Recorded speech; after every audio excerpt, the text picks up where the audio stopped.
So a question that comes up a lot is what devices should I target with my media queries? What values should I plug in there?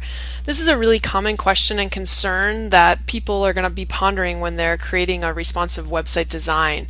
But it's not really the right question to ask, in my opinion, since there are just way too many devices and they change very subtly and they're constantly coming out with new ones. So if you just target one range of devices, you're really kind of setting yourself up for failure. The content itself should dictate when the breakpoints occur. This is really a better approach.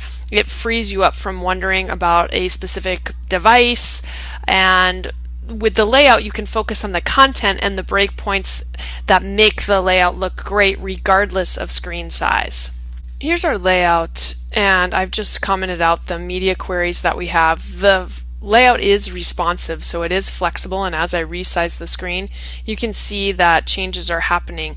But at certain points in time the text just becomes not really usable. Like, it seems kind of strange that this one character, two characters is down here on this line. This is getting a little awkward right here.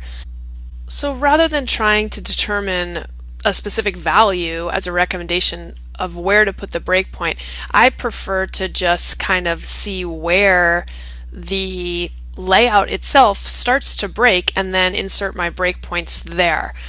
In many cases, I've seen people give specific values as recommendations on where to set the breakpoints in responsive layouts, and most of those breakpoints are going to correspond to specific screen sizes, in particular to the screen sizes of iOS devices.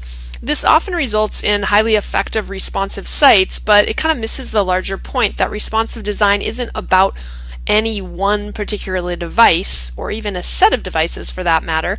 It's about having your content respond appropriately to the given screen size, whatever that may be. And with the ever increasing range of devices and screen sizes, that makes targeting them pretty much a futile exercise. So the better approach is to let the content itself dictate where the breakpoints should occur. And that works like this. You start looking at your content at the largest size that you can, and then you'll start to resize your browser. And at what point does the layout start to fall apart, or the content no longer work at the current size? When you've hit that, then you basically have hit your first breakpoint. After adding a breakpoint through the media queries, then you start resizing your browser again, and you figure out if it works all the way down to the smallest size, or if you're going to need to create another media query. Would it add value to have another media breakpoint?